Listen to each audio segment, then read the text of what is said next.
श्री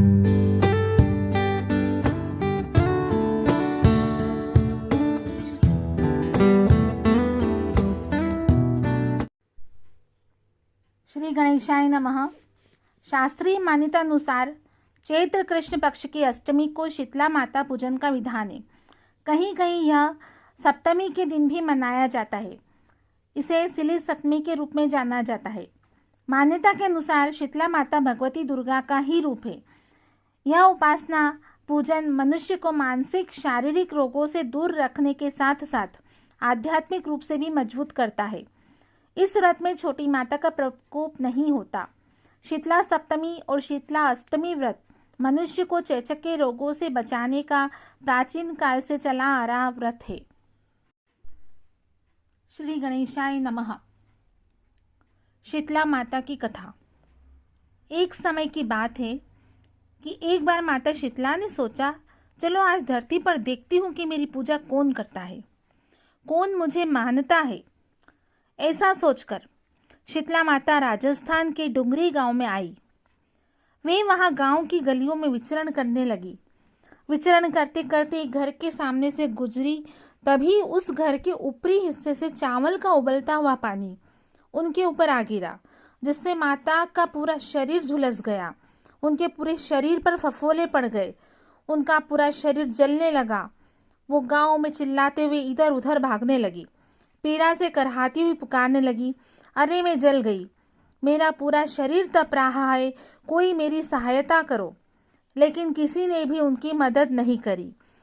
तभी थोड़ा आगे अपने घर के बाहर एक कुम्हारन बैठी थी। उसने देखा कि वो बूढ़ी माई बहुत जल गई है। उसके पूरे शरीर में तपन है, साथ ही पूरा शरीर फफोलों से भरा है। वो तपन सहन नहीं कर पा रही है। तब कुम्हारन आगे बढ़कर बोली, माँ तुम यहाँ आकर बैठ जाओ, मैं तुम्हारे शरीर पर ठंडा पानी डालती हूँ। ऐसा कहकर कुम्हारन ने एक करवे से उन पर ठंडा पानी डाला और बोली, माँ मेरे घर में रात की बनी राबड़ी रखी है, तुम वो खा लो, मैं लेकर आती हूँ। तब माँ ने उस ठंडी राबड़ी व दही को खाया तो उनके शरीर में थोड़ी ठंडक मिली। तब माँ बोली, बेटी मेरे सिर में जुएं देख दे, थोड़ी चोटी कर दे। तब कुम्हारन उनके सिर में जुएं देखने लगी, उनकी बालों को संवार कर चोटी बनाने लगी। तभी उसने देखा कि उनके सिर के पीछे एक आँख है। कुम्हारन डर गई, उसने समझा कोई भूत है, वो भागने लगी। तब माँ बोली, रुक बेटी, डर मत, मैं कोई भूत नहीं हूँ, मैं तो शीतला माता हूँ। यह कहकर माता ने असली रूप धारण कर लिया। माता के साक्षात दर्शन कर कुम्हारन रोने लगी। माता बोली, बेटी तू रो क्यों रही है?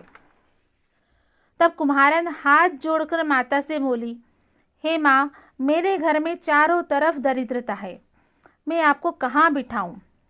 यहाँ न चौकी है न कोई आसन है।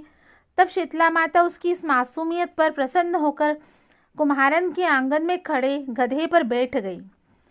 फिर एक हाथ में झाड़ू और एक हाथ में डलिया लेकर पूरे घर की दरिद्रता को झाड़ कर उस डलिया में भरकर दूर फेंक दिया और कुम्हारन से बोली, बेटी मैं तेरी सच्ची भक्ति से प्रसन्न हूँ, तू जो चाहती है मुझसे वर मांग ले।